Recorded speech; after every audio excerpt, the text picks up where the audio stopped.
एक साधु देश भ्रमण के लिए पैदल निकला हुआ था। एक बार रात हो जाने पर वह किसी गांव में आनंद नाम के व्यक्ति के दरवाजे पर रुका। आनंद ने साधु की खूब सेवा की। दूसरे दिन आनंद ने बहुत सारे उपहार देकर साधु को विदा किया। साधु ने आनंद के लिए प्रार्थना की, भगवान करे तू दिनों दिन बढ़ता ही रहे।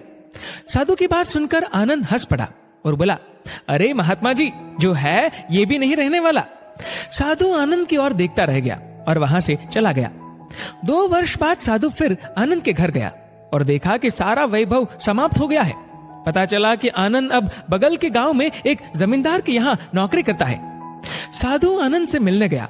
आनंद ने अभाव में भी साधु का स्वागत किया, झोपड़ी में फटी चटाई पर बिठाया, खाने के लिए सूखी रोटी दी। दूसरे दिन जाते समय साधु की आंखों में आंसू थे। साधु कहने लगा, हे भगवान, ये तूने क्या किया? आनंद पुनः हंस पड़ा और बोला, महाराज, आप क्यों दुखी हो रहे हैं? महापुरुषों ने कहा है कि भगवान इंसान को जिस हाल में रखे, इंसान को उसका धन्यवाद करके खुश रहना चाहिए। समय सदा बदलता रहता है और सुनो, ये भी नहीं रहने वाला। साधु मन ही मन सोचने लगा, मैं तो केवल भेष से साधु हूं, सच्चा साधु तो तू ही है आनंद। कुछ वर्ष बाद साधु फिर यात्रा पर निकला और आनंद से मिला तो देखकर हैरान रह गया कि आनंद तो अब जमींदारों का जमींदार बन गया है। मालूम हुआ कि जिस जमींदार के यहाँ आनंद नौकरी करता था वह संतान विहीन था। मरते समय वह अपनी सारी जायदाद आनंद को दे गया।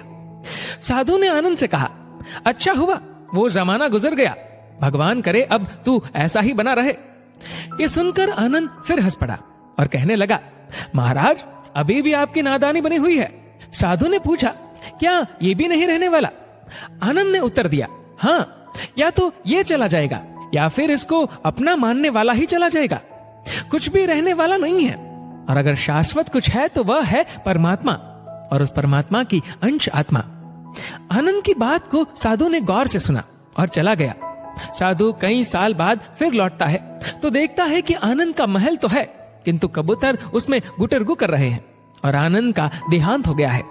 बेटियां अपने अपने घर चली गई, बूढ़ी पत्नी कोने में पड़ी है। साधु कहता है, अरे इंसान, तू किस बात का अभिमान करता है?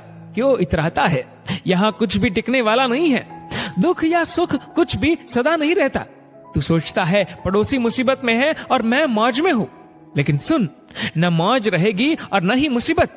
सच्चे इंसान वे हैं जो हर हाल में खुश रहते हैं। मिल गया माल तो उस माल में खुश रहते हैं, और हो गए बेहाल तो उस हाल में खुश रहते हैं। साधु कहने लगा, धन्य है आनंद तेरा सत्संग, और धन्य है तुम्हारे सतगुरु। मैं तो झूठा साधु हूँ, असली फकीरी तो तेरी जिंदगी है। अब मैं तेरी तस्वीर देखना चाहता हूँ, कुछ फूल चढ़ाकर दुआ तो मांग लूं। साधु दूसरे कमरे में जाता है तो देखता है कि आनंद ने अपनी तस्वीर पर लिखवा रखा है, आखिर में ये भी नहीं रहेगा। खूबी और खामी दोनों ही होती है हर इंसान में। जो तराशता है उसे खूबी नजर आती है, और जो तलाशता है उसे खामी नजर आती है। दोस्तों, इस वीडियो को लेकर आपकी क्या राय है, नीचे कमेंट करके जरूर बताएगा। और अगर आपको वीडियो अच्छा लगा हो तो वीडियो को लाइक करेगा, शेयर करेगा ज्यादा से ज्यादा लोगों तक, और ऐसे ही और भी इंस्पिरेशन